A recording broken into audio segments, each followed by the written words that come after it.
Good morning బావా. Good morning sweety. తీసుకో బావా నీ బెడ్ కాఫీ.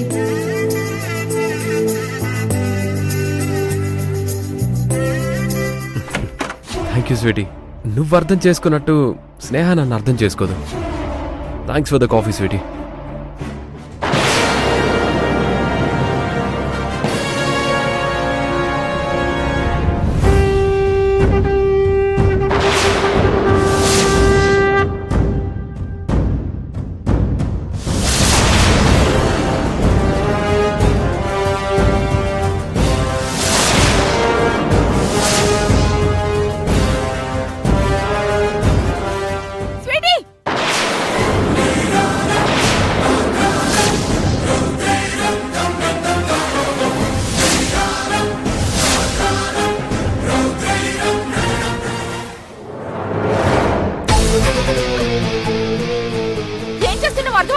స్నేహ,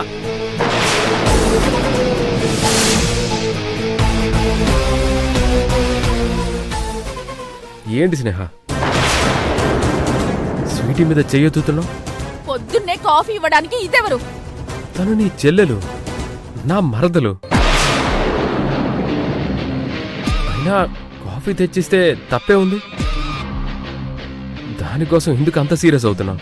అసలేంటండి మీరు? ఇది వచ్చినప్పటి నుంచి చూస్తున్నాను. దీంతో ఒకటే ఇకైకలు పగపగలు.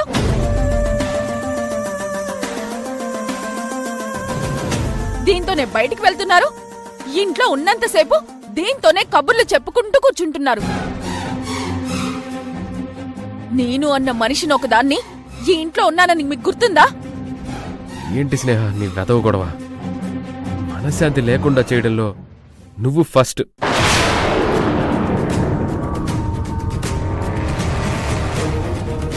ఎప్పుడు నన్ను అనుమానించడం, గొడవ చేయడం. రాత్రి ఇలాగే నన్ను టార్చర్ పెట్టావు.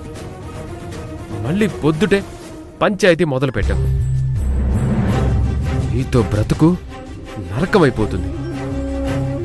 శివా, ఏంట మాటలు? కట్టుకున్న భార్యతో అలాగేనా మాట్లాడేది?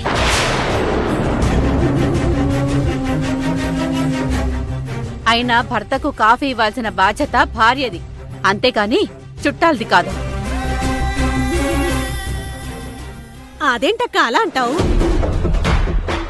ఆడపిల్ల కాబట్టి పొద్దుటే లేచి కాఫీ పెట్టి తెచ్చిచ్చింది, అందులో తప్పేముంది? నువ్వు నోర్మై. అలా కాఫీ పెడితే మా స్నేహ ఇచ్చినట్టు ఇంట్లో అందరికీ ఇవ్వాలి, అంతేగాని ఒక్క శివకి మాత్రమే ఇవ్వడమేంటి? అత్తయ్య, నీకింతకు ముందు చెప్పాను, ఇప్పుడు చెప్తున్నాను. స్వీటీ విషయంలో కానీ అత్తయ్య మావయ్యల విషయంలో కానీ నువ్వు కలగజేసుకోకు. శివ, ఏ ఎందుకు కలుగ చేసుకోకూడదు? తను నాకు అమ్మ. నువ్వు మనిషివా, ఊసరు వెళ్ళివా? నిన్నటి వరకు అత్తయ్య మీద అరిచావు. నీ బంధువుల్ని ఏదో అంటున్నానని గోల చేశావు. అమ్మ అని పిలవటం మానేసి నీ అత్తయ్య అన్నావు. ఇప్పుడు సడన్ గా మళ్ళీ తను నీకు అమ్మైపోయిందా? స్నేహ, అపార్థం చేసుకోకమ్మా. పిన్ని, ఏంటి మీరు చేస్తున్న పని? స్వీటీని మాటి మాటికి మా ఆయన దగ్గరికి ఎందుకు పంపుతున్నారు? అయ్యో స్నేహ, అది చిన్న పిల్ల, బావన్న చనువుతో మాట్లాడుతోంది. అక్క, ఈ ఇంట్లో నేను మాట్లాడడానికి బావ తప్పెవరున్నారు? పెద్దమ్మ దగ్గరికి వెళ్తే నీతులు చెప్తుంది. నువ్వేమో ఈ వంట పనుల్లో ఇంటి పనుల్లో ఉంటావు. ఇంకా నాకు బావ తప్ప తోడెవరున్నారు? అది కాదమ్మా స్నేహ, ఎంతైనా నీ చెల్లెలు, అర్థం చేసుకో. అర్థమవుతున్నాయి, ఇప్పుడిప్పుడే అన్ని అర్థమవుతున్నాయి బాబాయ్. మీ మాటలు అర్థమవుతున్నాయి,